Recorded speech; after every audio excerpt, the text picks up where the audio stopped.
Hey everyone, welcome to the Overland Podcast. It has been so long since we've done this. I'm going to say probably 7 weeks. I don't know what to do with my hands. Yeah. Never mind. Yeah, it's been It's a Saturday Night Live skit. Anyway, go ahead. It's been like 7 weeks since we've done this, and it's been 7 weeks since I've sat down at this laptop. And when I went to sign into the place where we record this, it was like, "Who are you?" I don't know who you are. Yeah, you need to put your fingerprint up here. And anyway, whatever. We got it to work. I got it to work after a couple tries. I signed in with the wrong email right off the bat, and it told me before you can stream anything, you're going to have to upgrade your plan. I was like, no, this is wrong. So I had to look up the right email, and I signed in, and it's all good now. But right on. Anyway, it's good to see you. It's good to see you too, buddy. I am so glad you're back. Although I hate, that your trip's over, but I hate my trip's over. I don't know if you know this, but it's hot here. Good grief. Yep. It was really nice to be rubbing it in everybody's faces about how cool it was where I was. You and your sweaters and your We were wearing jackets every day, every single day. There was the last night that we camped in, I think it was Indiana or Ohio. We stayed in a canvas tent in a campground, and I about froze to death. I'm telling you, it was so stinking cold. And I thought, this is not even way up north. This is just a little bit up north. And it got down like in the 40s, and I needed more covers. Like it was so nice. That sounds like heaven. I've got a new sleeping bag to try out, and no. I slept in a sleeping bag a lot. Yeah. While we were gone. But anyway, thank y'all for being here. We're glad that you're here. We're going to be talking about finding cool places to go in a hot summer. I don't know about where you live, but where I live and where Tony lives, it's like the devil's armpit. It is awful. Yep. You don't even want to go outside. It's so funny to see people that are not from Arkansas post on like Natural State Overlanders, and they're like, hey, we're planning an overlanding trip to Arkansas in July. Any recommendations? And the best comment that I saw, the best comment was somebody posted the question, have you ever been cremated? Because that's what it felt like. And you know what? I thought that is very accurate. That's very accurate. Yeah. So anyway, thank y'all for being here. We'll be right back. You're watching the Overland Podcast. Thank you for watching or listening to the Overland Podcast. We're excited to be here. We're coming to you live as we do each week, bringing you the latest in all things outdoors and overlanding. The live show contains listeners, so join us with your comments and questions. Here we go. No pros, just bros on this show. No pros, just bros. We live by that. That is our mantra, or our motto, because that is exactly who we are. Galen, good to see you, my friend. Glad you've got electricity and all that jazz down there where you are. It looks like you've had a little rain. I don't know. Yeah. We're going to get some rain tomorrow. Are you? Supposed to. I think we are here too. It's supposed to cool down to a steamy 98, I think, and then start going back up. Yeah, I think ours is in the forecast in the 80s for the next few days is the high. So it's well needed. Huh? You gonna do some work in the garage when it does that? I hope so. I'm looking forward to. Some of y'all probably don't know this yet, but I built a new sort of area in the garage to do some. Is it on wheels? Can you roll it around? I can. It is on wheels. They lock. I'm going to move it around, and I'll be doing some podcasts from out there too. So make sure you check out Bats Off Road on YouTube. Tony's on there. He's posted some new videos about different things. Right on. and I can tell you this. So I have not seen you in person until the first week of June. I think is when the last time we actually saw you face to face, when we camped together on the Buffalo River, me, you, Benji, and a couple people. Galen says it's 106. Oh, that's awful. And 80s tomorrow, possible rain. That, my goodness. And so you told me, hey, I just posted a new video. I put it on there, and I did not recognize you. You're getting healthy and looking good, and I just want to give a shout out to you. I know you've been really working hard at doing that. So, buddy, I appreciate that. Yep, I'm started the last Friday of April, and I'm down about 30 pounds now. So, man, I love it. Yeah, I love it. I'm looking forward to getting healthier and getting rid of my medications. I know where you're at. I know where you've been, and I know where you're going, and it's a good spot to be in. Yeah. Thank you, buddy. Awesome. Good for you. I've not been around. I've not been around Arkansas. I don't know if you follow Professor Adventures on Instagram or see any of what we've been doing. I'm trying to get caught up on Professor Adventures. We do have a new Instagram called Our Travel Adventure Life, where we've been posting pretty much day-to-day stuff that we've been doing. But it kind of sparked what we're going to be talking about tonight, and that is finding a cool place to go in the summer. Now, it's not just talking about weather-wise cool, like not as hot as it is here, but we're talking about neat places, cool places, awesome places. Last year we did it was pretty much our honeymoon time, and so it was a time for us to visit some places that we knew, and then to go to some new places that we had never been before. And so last year when we did our honeymoon trip, we started out in Kentucky, hot, and we're talking this second week of July. So I'm getting reminders on Facebook that of every day that we were there, and so my memories on Facebook. The memories, yeah. So like today, a year ago today, we were in Wisconsin at a cheese place, and that was a kind of surprise for my wife, and she loved it. But during that trip, we found some places, and it was one of those times where it was kind of like your first trip to Colorado. You go out there, you experience the mountains, and a lot of places that you go to, you're like, one and done. I'm done. This is cool. But a lot of places you go to, you're like, I got to come back here. There's more to this place. There's more I want to see. There's more I want to do. This is a big, big area. The weather's great. The views are great. We got to come back here. And so last year when we went to Michigan, to my wife's family home there in South Haven, and stayed about a week or so, and then we made our way up into the Upper Peninsula, up into Michigan, and we camped right on Lake Michigan, Lake Superior. Made our way over to Minnesota, to the Boundary Waters, and here we were, July 21st, we got to Minnesota, and the high that day, July the 21st, was 55 degrees. And so I had never experienced anything like that. Even if you go to Colorado and you camp at Ouray, say 8,000 feet, in the summertime, in the middle of the day, it's still warm. It's still pretty warm. It gets up in the 80s. It feels hot. You want to be in the shade because you're closer to the sun and all that. Now at night, it gets down real nice. But I had never really experienced that kind of summertime cool. And I told my wife, I said, we've got to do this again. This has got to be on our radar. Many more things up here we want to see, so many things we want to do. We got to come back. So thank you, Galen. Yep. Man, good to see you. Eli has been tearing up the cars now. I swear, every time I see him, he's pulling half a car or found a half a car, or trying to give away a half a car to somebody.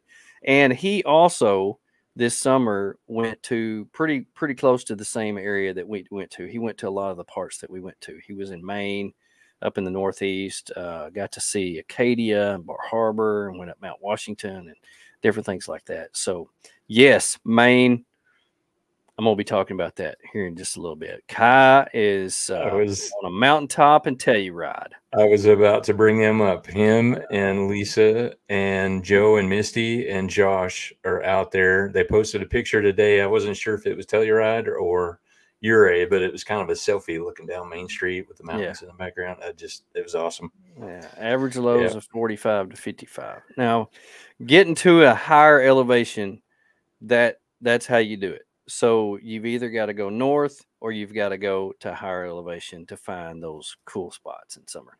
Kai also lives pretty close to us, so he knows what summer heat is. He works in South Louisiana, so he knows what heat is. No, he works in the Gulf. In the Gulf. Galen also around Houston. He knows what hot is. So these guys, Eli in Oklahoma. Yeah, I was going to say, I think Galen is he's in Kansas though. Galen? Oh, that's right. He is in Kansas. He's in Kansas, if I got that right. But, if you follow. I was going to try to go with them, but anyway. Work gets in the way a lot of times, and that's what happens. I know you've had a pretty much working summer, and you've been indoors most of the time, but you've made the most of a lot of it. You've really got a lot of things done. Yeah, well, it's been a summer for sure. Work has been it's been a blessing. It's been really good, but I've been real busy with that, and then we've had a repair on Arla's Jeep. That whole overheating thing. Mm-hmm. The dishwasher went out, so I had to replace the dishwasher. The refrigerator quit making ice, so I fixed that. And then the washing machine, the pump went out on that. And so, good grief, I've been doing stuff around the house, and then I built, did some stuff, to do some video, a desk and stuff out in the garage. So anyway, just been kind of busy tinkering here at home. Yeah, and a lot of times you really have to search for times to get stuff like that done, because if it's fall and you're always wanting to go somewhere and you've got things that are looming over your head and at home, you really kind of put it off. But when you're kind of stuck at home, that's a good time. During COVID, I got a lot done. When they forced us to be at home, I took the back seats out of the FJ, put a platform in there, rear seat delete, built boxes, did all that stuff, and I was like, I could do this forever. If y'all want to keep paying me, I'll keep staying at home. I promise. I'm getting a lot done.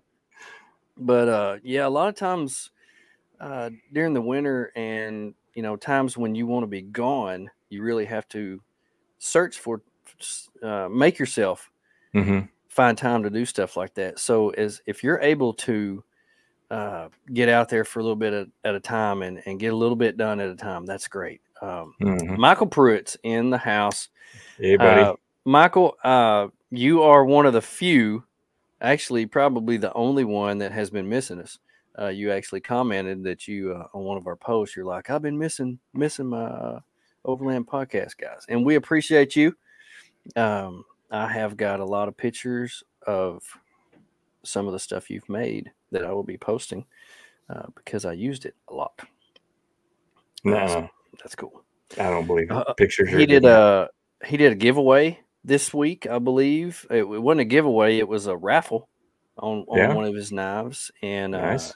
He is starting to make stuff for some of the events that are coming up in the fall. So I can't wait to see some of that. And he's got my attention with his new hatchet. Yeah, I got to see this thing. I know. Check out Pruitt Knives of Valor. You will. I know. See that. Hey, Michael. Just kind of a follow up on one of your posts. I saw where you were getting ready to cut off orders or something because you're making inventory for Overland of America and Rendezvous in the Ozarks. Are we at the cutoff yet, or can people still order knives? Let us know in the comments. Yeah, let us know in the comments. So June, let's see, I think it was June the 7th. Came up. So right after school was out, we had a week that we have stuff we had to do, and we took off on June the 7th. We went up to Michigan. It was just starting to get hot here. It wasn't just like overbearing, but it was starting to get upper 80s, low 90s, things like that. Went up to upper Michigan, and that's where we started our trip. I don't know if you've ever been to Michigan or if that's on your radar, but Michigan freaks me out a little bit because if you look at a map of Michigan, There's the main part, and then there's the Upper Peninsula that goes way up. And if you look at it, the Upper Peninsula is almost right above Arkansas. But I don't know if you know this or not, but the whole state of Michigan, no matter where you are, is Eastern time zone. And so it doesn't matter if you're up in the UP, in the way west part of the UP, you're still in Eastern time zone. So it kind of messed with me a little bit. But in doing that, in the summertime, the sun stays up to almost 11 o'clock at night. And so it comes up at almost 4 o'clock in the morning, stays up to 11 o'clock at night. You've got super long days. Wow. And so that is so neat. And when we got to South Haven, the temperatures were in the low 70s. I was wearing a jacket. Everywhere we went. We'd walk to the beach. It was a jacket. I'm telling you. And June, it was so nice.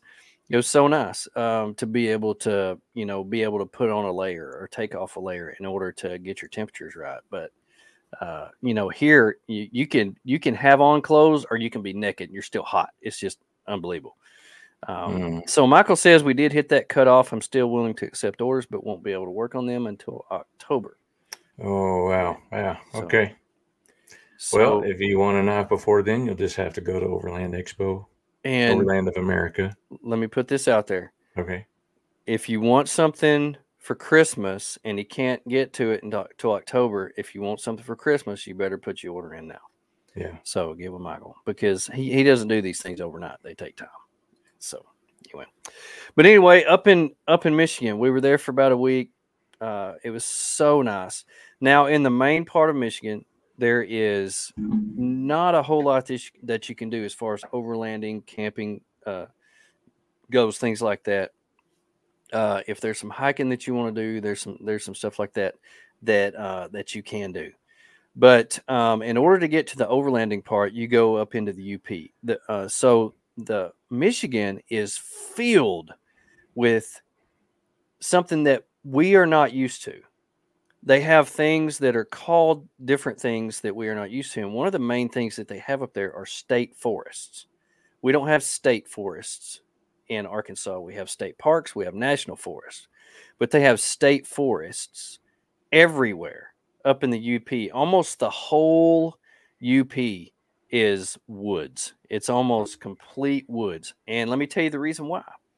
Because it is one of the main areas that the whole nation goes to snowmobile. Snowmobile trails everywhere. And there's snowmobile trails that go right up to the water. And in the summertime, you can take these snowmobile trails and you can overland these snowmobile trails. And you can find endless places to camp, endless places that lead to water, camp on the water. And it's just like camping on the ocean without the sharks and without the strong winds. So you don't get what you do like if you camp in the Gulf or if you camp on the water in the East Coast or West Coast. So it's completely different. And so the first time I went up there, I saw all these little dirt roads and sand roads that were just going off the highway and everywhere. They would just go everywhere. And I was like, I wonder where that goes. Well, if you get on X, which you're going to be talking about at Okie Overland here in the next couple of weeks. If you get on X, from Saturday, yep. If you get on X, if you get on Gaia, if you get on any of that, you'll see that all of these are state forest roads or trails that you can actually drive down and you can camp on. And now they do have state forest campgrounds or anything like that, but you can camp anywhere in the state forest up there. So it is a really cool place. And we camped right on the water several times when we were up there a couple of years ago. And so if Colorado is getting a little too crowded for you and you want something a little different, you can go up into the Upper Peninsula of Michigan, and there's chances that you'll be up there by yourself, because the majority of people up there only go down these trails in the wintertime when there's snow for their snowmobiles. And so it is a great place to go. Very little traffic, very little competition for campsites or anything like that. And you can off-road, you can test out your traction boards because there's sand everywhere. And you can camp right on the water in tons of places. And so it's like dispersed camping. It's just free camping. Just yeah. Wow. It's so cool. So cool. And so if you want a different kind of cool, and before last year, it was not on my radar. It was not anywhere that I was like, oh, I got to go there, because 99% of everybody is going Colorado, Utah, out west, Arizona, California, Oregon, whatever. And that's why all of the Overland Expos are out there. And so it was so nice for me when everybody was like, oh, I'm going to Overland Expo. And I'm like, that's where all the people are. I don't want to go there. So, I was like, I don't want to go there. You can have it. I'm going to go up here and spend my time with my wife and my dog, and we're just going to camp around the water, and it's going to be cool. So that is one of my places that we went. So you're talking about like, well, that's a state park. I'm sitting here looking at Google Maps. I'm trying to find a place that I can navigate to just to see how long the drive would be. Yeah. So you cross Mackinac Island and go up that way? It's Mackinac Island. There's a C. It's I know. Mackinac. And we asked the guy up there, how do you pronounce it? Well, it's an Indian name. And so it's Mackinac Bridge. You go across Mackinac Bridge, which that is the bridge that goes between Lake Michigan and I believe Lake Erie. And so Mackinac Island is out there. Mackinac Island is a really cool place. You have to take a ferry there. There's no vehicles that are allowed there. So everybody either walks or there's horse-drawn carriages or something like that. People live there. It's a really cool place. But once you get across that bridge, that Mackinac Bridge, we went straight west across the top of Lake Michigan for about 80 miles. And then we went straight up to, so if you want to know where to go to Grand Marais. Grand Marais, Michigan is right on the southern coast of Lake Superior. Grand Marais. Okay. Grand Marais. It's right at Pictured Rocks. I found Pictured Rocks. Yeah, Pictured Rocks is right there. It's 44 miles along. It goes from Munising to Grand Marais. Grand Marais. There it is. All right. So let's see. It's going to be about 14 hours from my house. Directions from my home. It might send you up through Wisconsin. It's calculating. It did. Sure did. Wisconsin. Mm-hmm. Good grief. It's 17 hours. Which is about 4 hours shorter than going to Colorado for me. Yes. Colorado's about 21 hours. It is. Now, from there, you can go up into the Keweenaw Peninsula. Yeah. And there's tons of trails, tons of places you can camp right on the water. There's a national park. There's an island, the Isle Royale. I don't know if you can see that. It's a picture. Kai and Lisa and Joe and Missy are watching us live from Telluride. Oh, that's cool. Yeah. Anyway, that's cool. Love that. So when we were up there this year, we did very first thing we did was a backpacking trip. And I got a cool story because there are really good people still in this world. So, what we had to do was we drove to the visitor center at Pictured Rocks. We left our car and we had to book a van to take us to Munising to drop us off 44 miles away. And then what we did was we carried everything we had. We walked back to the car. We were going to do it 5 days, 4 nights. And so the van came and picked us up. We put everything in the van. We drove 44 miles. We got there about 2 o'clock, and we had about 6 miles to walk till we got to our first campsite. And hey, Jesse. And so what we did, we got off the van. We went to the little visitor center there. We took a little picture, and this was the picture that we took. North Country Trail. And so this is me and my wife here. And so we were like so excited.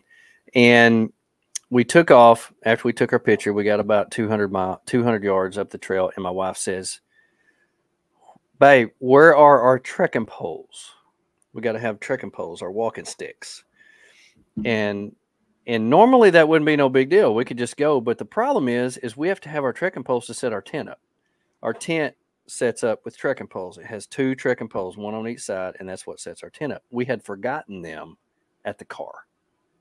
There's the only thing that was not inside my backpack. And so I was like, oh no, this is not good. I called the van people. They couldn't take us until the next day. And so I said, well, let's see if there's places in town. So we called a sporting goods place. They had one. We called another one, and they had 2 sets. And I said, I'll just walk. It was 2.5 miles away. And so we went. She stayed with the backpacks. I took off walking. And right outside the parking lot, there's a hospital. And I was fixing to cross where the people from the hospital pull out. This lady was about to pull out. She had her window down. She kind of waved at me, and I was like, and I just said, "Ma'am, is there any way you can give me a ride?" And she said, "Sure, come on in." And she didn't ask me where I was going. She didn't ask me who I was. She didn't ask me what I wanted. She said, "Come on, I'll take you wherever you need to go." And I was like, this is cool. This is cool. So I got in her SUV. She could have been a serial killer. I know, and I could have been too. But she moved what are the chances that 2 of you are going to be in the vehicle at the same time? I know. It's weird. So anyway, she's like, "Where can I take you?" And I told her the story. I said, "You know, me and my wife are on this backpacking trip. We forgot our trekking poles. This place right down here has a couple sets, and I just need to get there and get back so that we can take off walking. We got to walk 44 miles. And she said, "Oh my goodness." She said, "Me and my husband did a backpacking trip on our honeymoon." She said, "I'll take you there, drop you off, go get some gas, and I'll be there waiting for you. When you get done, I'll bring you back." And I said, "You are an amazing person." So anyway, she did that. I was gone maybe 30 minutes when I could have been gone for hours. And it just really reminded me there are still good people in this world. So that was super cool. Yeah. But we took off, and when I got back, and we took off, and it was such an amazing place. I wanted to show you a couple pictures of what this place looks like. So this is on the southern part of Lake Superior. So what this trail was, it just went right up the southern coast of Lake Superior. And so Lake Superior looks just like the ocean, biggest lake in the world. And so this is a giant sand dune that is just right there, part of where we walked. This is where we walked, and this is the other side. So it was just one big cliff for 44 miles with pictures like this, crystal clear water, lighthouses were everywhere, and we got to see where the rivers run into the lake. This is where we had dinner one night. This is me sitting down having dinner. It was a little foggy that evening. Us in the tent with our underwear hanging up everywhere. Now the bugs were kind of bad a couple of days, so we had to wear our head nets. Bugs were kind of bad, but you talk about beautiful, absolutely beautiful weather. When you say bugs, you're talking about mosquitoes, right? Mosquitoes in a few places were really bad, but they were concentrated. So we would walk, and for a couple miles they'd be really bad, and then we just have to take our because a lot of it was really wet and it had a lot of rain. But you can see on this picture right here where this is why they call it pictured rocks, where the cave is out there in the water. So that's one of the places that we got to see right there. And a lot of people would take kayaking tours out there. So there's a boat that comes out there with kayaks, and you can just paddle around out there and just walk or just paddle around and see all the things. But I mean, it was just an absolute beautiful, beautiful place. And I had on long sleeves every day. It was in the 70s, 60s during the day, 50s at night. So I mean, that looks like a tropical island down in the Gulf somewhere. It is unbelievable. Beautiful. The water is crystal clear. And if this is in the middle of the day, And so if you can see how calm the water is. Mm-hmm. So last year, when we were camped right on Lake Superior, we actually paddleboarded in Lake Superior, and it was like glass the whole time we were out there. It was Wow. there's a few days with wind, but most of the time it is very calm, very clear. The water is so nice and clear that it's just a paradise. It really is, and that's why we wanted to go back. So Eli said, "I'm gonna need your recommendations for Pictured Rocks area, Upper Peninsula, Minnesota, Michigan. That's our next year trip." Nice. Pictured Rocks has so many different places that you can drive to. So you can drive, and there's a whole bunch of different pull-offs where you can go see the cliffs, the log slide. Make sure you stop at the log slide, and see. It just has cliffs where you can, just like what I showed you right there. But that's pretty much what Pictured Rocks is. When you get down into Munising, that's where you can take the boats to see the caves. That's where you can take the kayaks to actually paddle around. They actually drive you to the caves, and then they unload the kayaks, and you can paddle around in there. They have guided trips or different things like that. But Grand Marais is beautiful. But Munising is beautiful. When you're up there, there's some of the best hip camp places that I've ever seen. I don't know if you saw last year, we camped right on Lake Superior in a flower field that was right on the cliffs, and that was a $26 night that we stayed. That was just east of Minnesota. Now, we did not go into the up into the Keweenaw Peninsula. That's probably going to be either next year or the next. The Keweenaw Peninsula is still a long ways from where their house is in Minnesota, so it's a long ways up there. But up there, you have to take a boat or a plane to go to Isle Royale, which is a national park. It's the least visited national park in the United States, because that's the only way you can get there, is either by plane or by boat. There's no cars, and so you take a boat over, you take a boat back. Well, how are you going to get your FJ over there? Well, you're not. Or the Sebrew. You're not. Yeah, the gnats. Eli says the gnats were horrible. Yeah, and they were. The gnats are really bad. We made the mistake of not using good brand name mosquito spray, and there are signs up there that says mosquitoes are bad, sprays do not work, and it's pretty much true. We had done a spray on our clothes with the Sawyer permethrin that works for ticks. Best stuff ever. If you can find the stuff from Sawyer that's permethrin that you add to your clothes, I haven't had a tick all year. And all you do is you spray your clothes, and it's good for 2 months. Hey, I haven't had a tick all year either. That's good. I haven't been out. But hey, that's funny. I have a question. Yeah. I don't know what it is, but I have a question. Okay. Uh-oh. Y'all see this? Oh, you're pulling out the radio chatter game on me? Radio chatter, buddy. Let's hit a question for the listeners. Yeah. I know we got some listeners that want to know. Yeah. Inquiring minds want to know. All right. Let's just see here. Question is, if you could go on a road trip with any famous person, who would it be? Oh, that was one of the ones Gia asked me on our trip. Who would it be? Yeah, I've already forgotten your answer. I thought of a couple really cool people I'd like to travel with. One of them is Graham Bell. Yeah. Graham Bell is one of my favorite authors. He's been traveling the world for 30 years. He has been everywhere. He has overlanded Europe, South America, Central America, North America, and just a cool dude, you know. And I thought he would be pretty cool. And he's got one of the best Land Rovers I've ever seen in my life, the coolest Land Rover. Yeah. I also thought Clint Eastwood would be pretty cool to travel with. Get off my lawn, you know. Get off my lawn. What about you? Who would you pick? Oh gosh, I was not prepared for that one. Look at Pruitt asking me the question.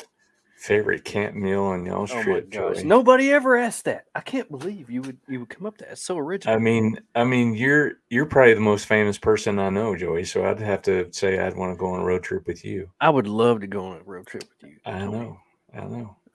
And you know, I'm going to throw my wife under the bus here. I know what her answer would be if you were to ever ask her this answer. And if any of y'all see her out, you should definitely ask her who she would want to go on a road trip with, because her answer would definitely be Willie Nelson. She loves Willie Nelson. So on the road again. Just can't wait to get on the road again. Gia answered the question for me, Michael. Cajun sausage, pork gravy, and mashed taters. So we picked up some Cajun sausage at the farmers market there. They have farmers market in South Haven every Wednesday and every Saturday, and we picked up some Cajun sausage, and it was Cajuns up there. Fantastic. Wow. This guy looked kind of Cajun, maybe. I don't know. Yeah. I mean, I'm not Italian, but I make Italian food. So, okay. Yeah, Galen says he'd want to go with us. Professor, buddy, I would love to go on a road trip with you. Heck yeah, that'd be so fun. Yeah. I do want to give a shout out to the Radio Chatter game though, because we really enjoyed those. It's kind of a get to know you type thing, and that set that you and I have both, that's an overlanding based game, so it talks about things that you've what's the latest upgrade on your rig, what's the one thing that you want to add, what's the one thing that you regret doing, and you know, if you would take your rig anywhere in the world, where would you go? Yeah, what would you like to steal from someone on that trip? Anyway, I mean, and it's a full set of cards. Full set of cards. So you can play cards too. It's just it was so fun. And I actually, when we got to Maine, I actually wrote a blog for them, and they posted that. So go to radiochattergame.com. You can look up the blog that I wrote. It's really good, actually, and you can check that out. So, but it was a blog about one of the questions that my wife asked me, and it kind of sparked some memories, and we had a really good conversation, and I was kind of touched in my heart, right in my heart, and right in the heart, huh? Yeah, I had a good time with that. But anyway, back to what Eli wanted to know. Pictured Rocks, beautiful spot. The UP is amazing. One of my recommendations about the UP is get you a pasty, but get a fresh one. Pasties are the meat pies that they make up in the UP. You can't get them anywhere else in the world. It is the place. That's their food.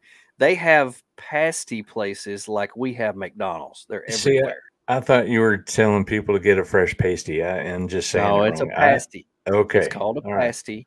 All right. You know, they're not these things. Just making sure they're a thing that you eat. It is a meat pie, and they have different things that they put in them. They got breakfast food. They got meat, potatoes. Most of the time it's meat, potatoes. But get you a fresh one and stop. There's all these little places that say world famous or best pasties ever, blah, blah, blah. Well, you can get them frozen, cook them yourself, or you can have them make them there. Get a fresh one. They are amazing when they're fresh. And so we did do that and stop and got those. So good. Nice. Minor Meals. I've seen about those Minor Meals. I don't know about Minor Meals. What's a minor meal? But anyway, get you a pasty. Also up there are tons and tons of places that are little mom and pop motels. So there's these little bitty motels that only have like 10 or 12 rooms that are so nice and they're cheap. So don't make reservations anywhere when you're on the road trip. If you're like traveling from east part to the west part, if you find a place to camp, great. But if you don't, you'll run into one of these little motels and they are so cool. I love it. That's pretty much what we did on this trip. We didn't make reservations anywhere except at Niagara Falls.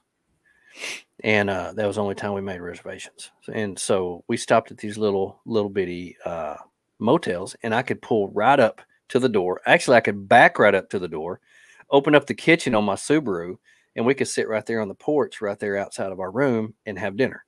And so that was so neat. I loved it. Cool. I'll get to my favorite food here in just a little bit because I want to kind of circle around to that. Minnesota, go to Ely. Go to Ely, Minnesota. Great place. There's tons of places. Now I do want to. There's not a lot of national forest campgrounds, but the ones that you do find are right on the water and they're very expensive. So like the national forest campground with no amenities, all you have is a bathroom, but you don't have any water, you don't have electricity, you're going to be paying about $60 a night. It's very expensive. Wow. But there's a ton. The Superior National Forest is massive up there, so there's tons of places to camp, a lot of different places you can go. But go to Gabbro Lake. It's about a 3/4 mile walk into there. We caught a fish every single cast for about 2 hours. That sounds horrible. Walleye. It was incredible, dude. So, it was so freaking fun. On the walleye and stuff, did you cut them all loose, or did you take any home and? We ate them those days. We ate them that day when we caught them. Nice. Me and Gia went out on the Cowichaway, the Cowichaway River. So the cabin that we stayed on was right on the Cowichaway River, and we actually caught tons of pike. They had a canoe there. We would just canoe out there in the evenings. The loons were doing their looning, whatever they do. They're calling mate calls or whatever, and it was so neat. So do you like the pike better or the walleye? Walleye's probably the best fish I've ever ate. Yeah, it's fresh, it's super good. Super good. Now, pike has tons of bones in it, so it's really hard to cook. The easiest way to cook it for me is to season it up, wrap it in foil, and cook it on the fire, and then just peel all the meat out of the bones. Yeah. But it's kind of hard to eat. Now it has a back strap like a deer. You can cut the back strap out of it, but it's really hard to get the meat out of it. Yeah, walleye is the best. Love Minnesota. Love Minnesota. There's 2 national parks up there. Voyagers is up there, and then there's another one that goes right up the coast of. If my wife's on here, she can tell you what the name of it is. But there's one that goes right up the coast of. It's the west coast of Lake Superior and ends up almost in Canada, and that was really cool because it was a place where all the Indians and the trappers and the Europeans would meet to do their trading, and it had some of their canoes. I think I sent you and Scott some pictures of the canoes that they had. They were 70-foot long canoes. Yeah. That they would take their stuff, and there was a guy there and dressed all in, leather and stuff that was telling you about the times when they had to carry everything across the land, and they would put the stuff in the canoes, and then because people would come all the way from Washington and Oregon, and they would meet in this one spot, and then they would take the stuff to New York and to Europe. And it was an incredible, incredible place. So definitely put that on your list. But I love Minnesota. The Boundary Waters is magical. It's so neat. There's waterfalls, there's lakes everywhere. There's the Superior National Forest. You can get on your maps. I got on my Garmin Overlander and just looked and saw where there were some roads that led to ponds, creeks, lakes that were in the middle of nowhere, and we just drove to them. And there was a couple that we couldn't get to because these are pretty much trails that they use for snowmobiles. So they're not, a lot of them are not very wide, but you can get out there to them. And we found several different places that we could have camped in the middle of nowhere. And so that was, and right on the lake. And if you get out there and you've got a couple kayaks or whatever, let me tell you, there is no better fishing anywhere that I've ever seen. So anyway, that's crazy. So really cool. They would meet at this location from all over the country in all Canada. Over the Canadians, the people from out west would meet the people that were coming from the east. They would trade furs. They would trade. How did they group chat and set up, a group messaging, and how did they orchestrate that? It's amazing. As far as I know,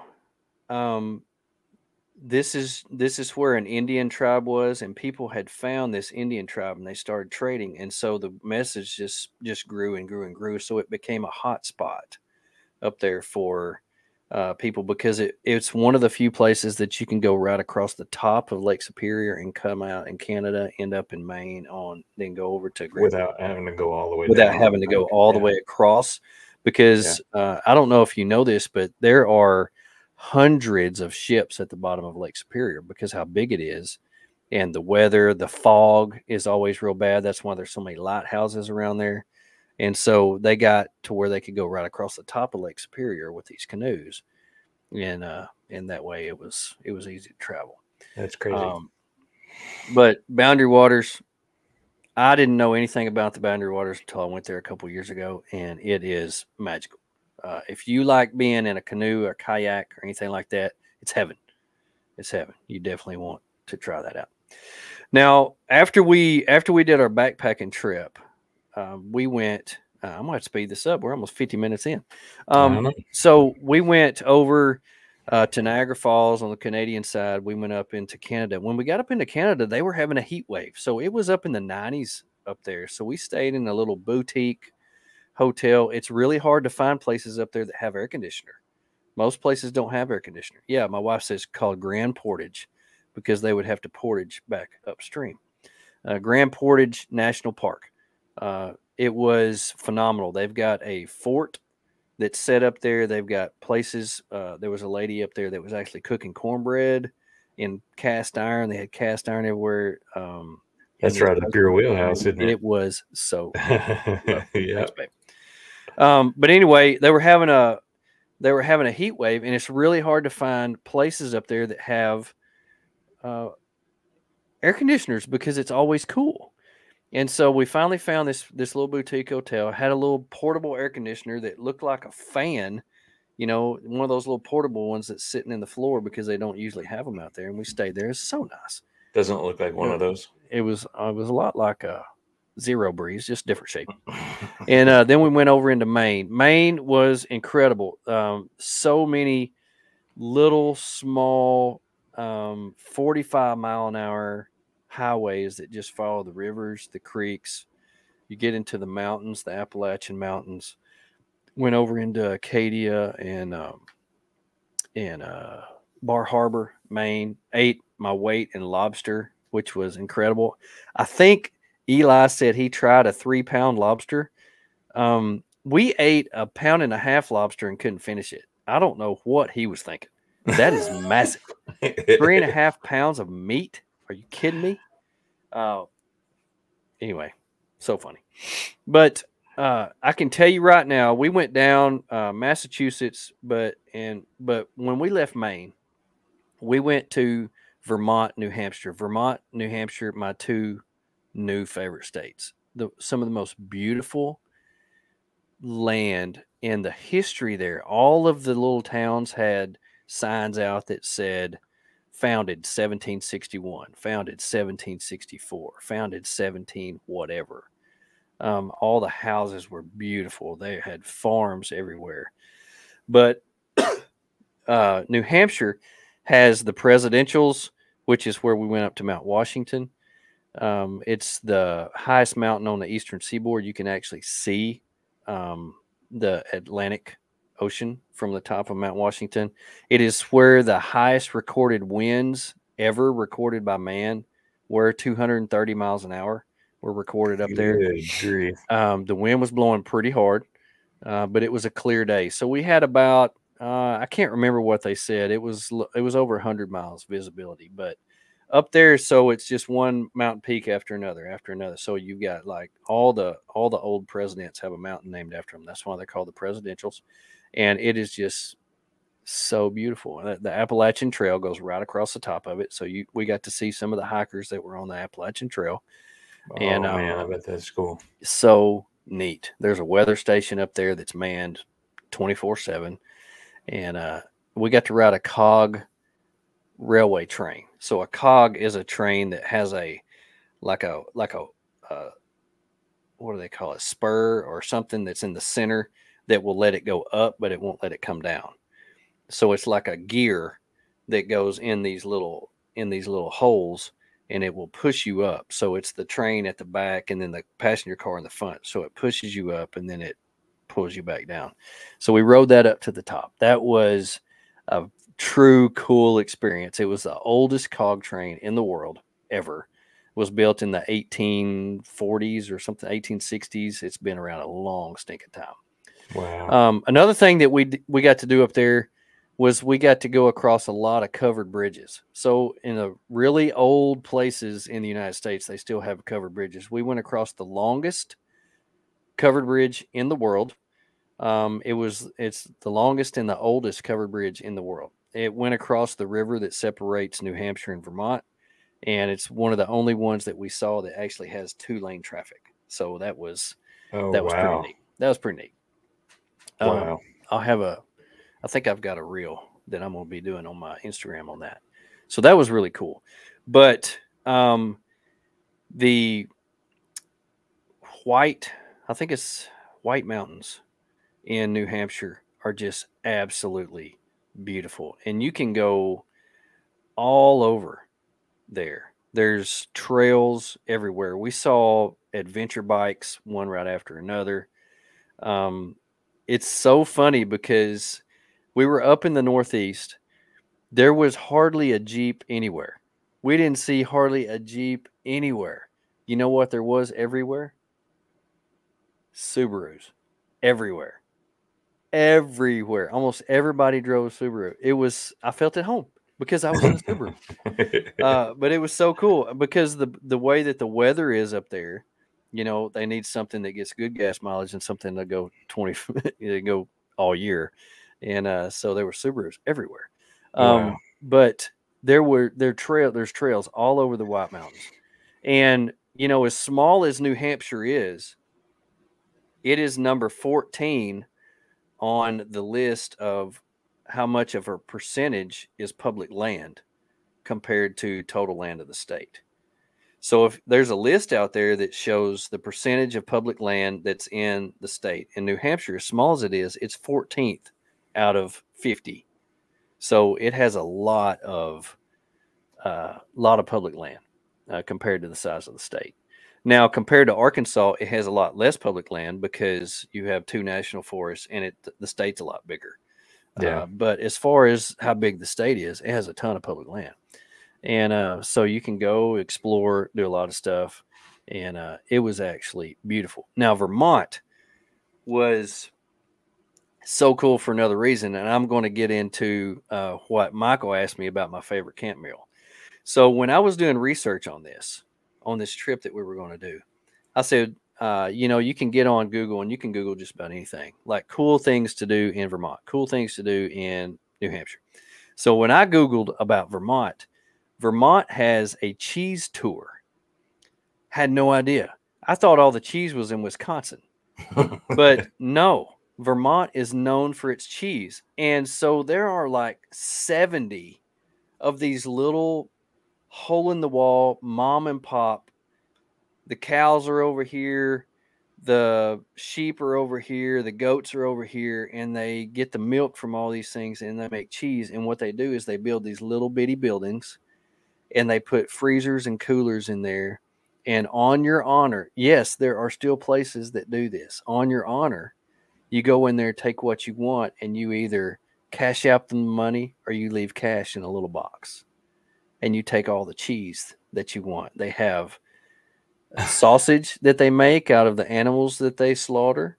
They have cheese, they have milk, they have so many cool things. And so that was one of the reasons where I was adamant we have to take a refrigerator with us because we're going on a cheese tour. And Gia had taken this map and she's like, okay, this is the part of Vermont that we're going to be in. We can go here, here, here, here, here, here, here. And there were like 8 or 9 of these places that made their own cheese. It was all different. Some of it was made out of sheep's milk, goat milk, cow's milk. It was all different kinds of cheddars, mozzarellas, cheese we had never heard of. Some of them have places where you can go in and they'll give you samples and you can try it. Some of it, it's like they just have all the awards on the wall from all the cheese awards that they've won. And you're like, hey, that one won a bunch of awards. I'm just going to get some of that. And so we have That's a funny. fridge full of cheese. And so we, the whole time we were up there, we were buying cheese. We were buying salt, dried salami that they had made. I got some smoked pepperoni that they had made. So we were having crackers and meat and cheese, crackers, meat and cheese, crackers, meat and cheese. And it was phenomenal. We had so many picnics and we brought a lot of it home. And that was. So you were doing lots of like charcuterie type. Lots of charcuterie. Lunches and dinners and stuff. Now, one of my favorite things that I ate was up there. First time I'd ever eaten a whole live Maine lobster. That was fun. Well, both of us left bleeding because they just set it down in front of you with no instructions on how to do it. And so, we got injuries from that. But that was fun. One of my favorite things that I had while up there was called lazy lobster. And that was pretty much they shucked all the meat out of the lobster for you, put it in a bowl, filled it with butter, and handed it to you. And it was that would be so good. It was so good. They served that with they called it a lobster. What was it called? It was like a bisque. It was a creamy soup, but they didn't call it that. They called it I can't remember what they call it. My wife's going to help me out with that. But that was so good. But one of the things that they're known for in Maine is a thing called a popover. So a popover is like a cross between, yes, she said lobster stew. So they called it lobster stew and it was corn pudding.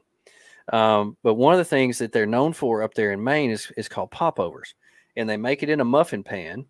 It's not a muffin and it's not bread. It's kind of like a cross between a muffin and bread. But it is a sweet bread that pops out of the muffin pan and pops over. So they call it a popover. But when you open it, it's hollow. And so they serve that with maple butter and blueberries are huge up there. So they serve it with a blueberry jam and maple butter. And it is. Oh, gosh, so good. So good.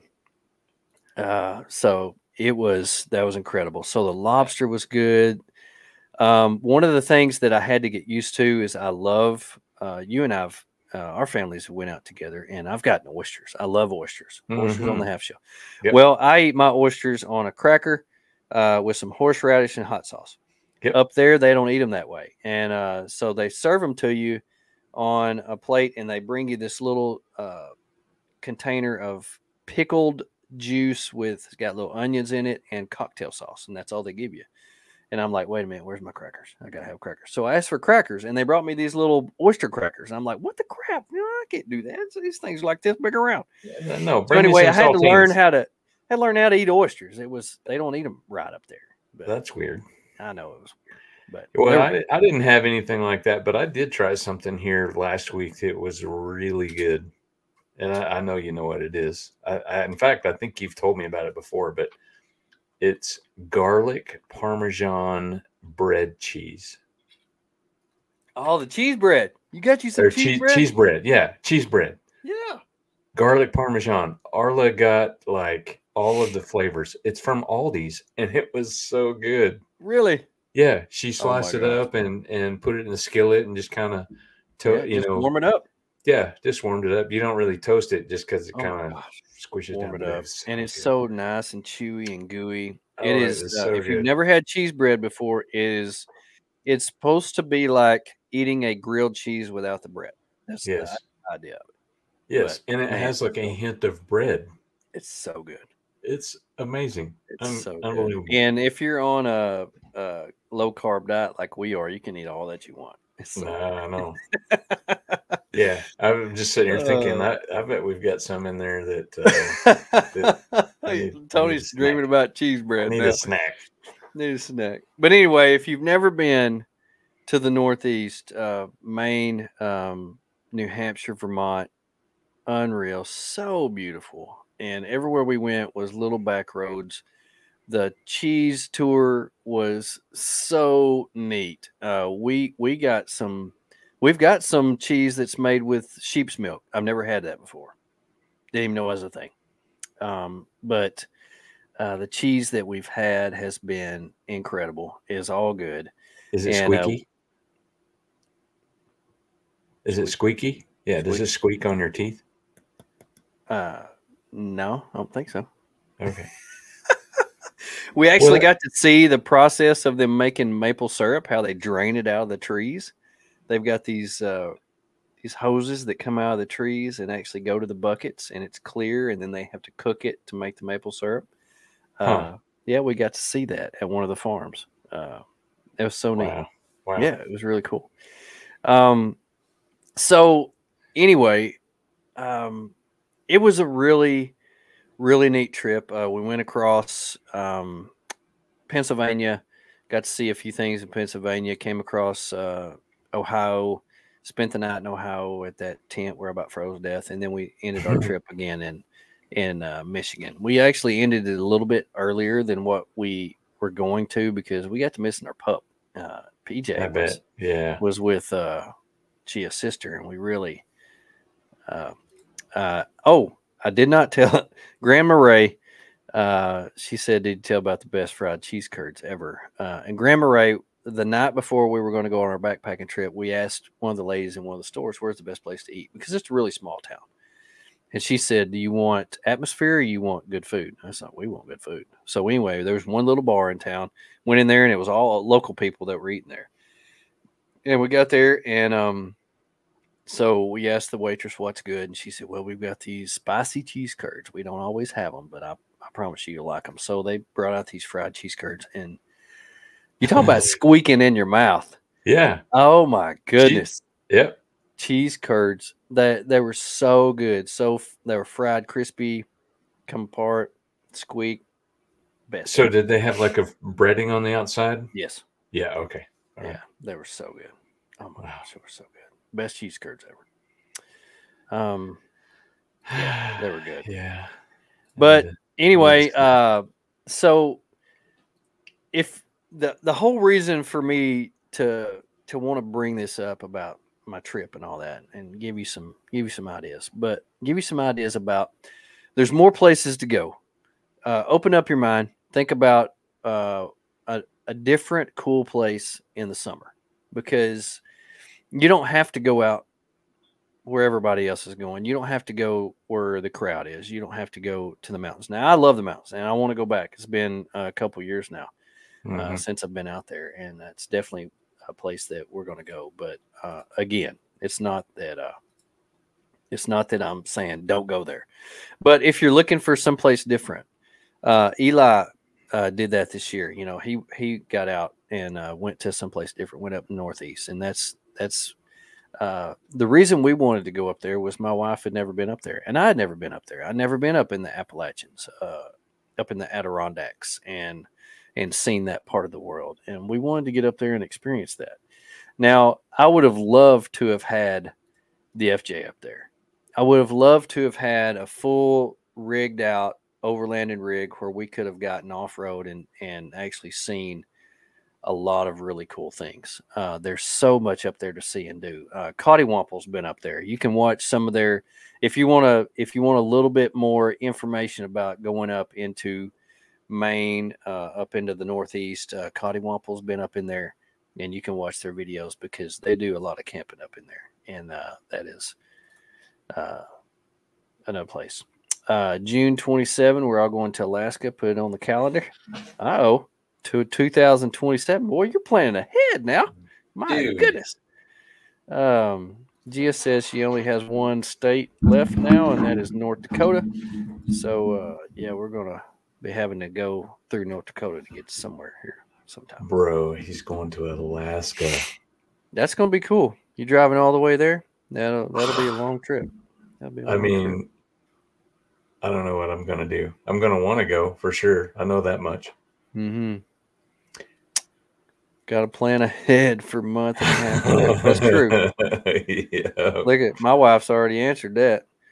Month and a half. Yeah, we could do that. If you leave the 1st of June, we could be gone until the middle of July. Yeah, we could do that. Man, you talk about gas money. Whew, that's a lot of gas. I'd have to start putting back $100 a month now. $100 a week for me. My goodness. That'd be about $10,000 trip on. Oh, you'd be driving the Subaru, so yeah, maybe. I don't know. Would you drive the Subaru that far? The Subaru, and let me tell you, the Subaru is fixing to get a makeover. The end of this month, 1st of next month, it's getting a rooftop tent on it, so that's going to be pretty cool. It did get almost 30 miles a gallon the whole trip, so that was really that's nice. impressive. That's coming to an end, though. And it was very nice. To a halt. It was very nice, a change going from the FJ to the SUVI, so that was good. But anyway, well, speaking of that, just real quick, I wanted to touch base with let everybody know a week from this Saturday at Okie Overland. We touched on it earlier, but I wanted to hit it again. Jesse with Feral Chick Outdoors has kind of set up an event over there next weekend. Tate's going to be cooking. I don't know what he's cooking, but it's going to be great. It's an all-day event. I'm going to be doing an off-road navigation. So I'm going to cover Gaia, Onyx, whatever. My whole process, what I use, the apps and stuff. So that's a neat event. Go check it out. I think there's still, you got to register for it. I think there's still some spots. So it's a week from this Saturday. And then there's in September is coming up pretty quick. So, it is coming up really quick. And mid-September. Yep. Overland of America, September 13th through 15th. Yep. We're going to be there. It's going to be pretty fun. So looking forward to that. Yeah. Looking forward to that. And we actually have a discount code that I posted on our Instagram where you can save on camping. And so that make sure and use that and name drop us. We don't mind. We like it. Yeah. I also want to give a shout out to the Gen Xers. Today is their anniversary. Happy anniversary to our good friends Matt and Monica. That's awesome. Right. Glad for you. Yep. Well, it's been fun. It's been good to be back on the mic, and we're going to be back next week, pretty sure. Yeah. Praying for Arla tomorrow. Arla's getting some stuff done, so we're going to say a prayer for her. But I hope everyone has a wonderful week. Take care. Live life to the fullest, and we love you. So, love you guys. Thanks for being back. Good to be back. See you.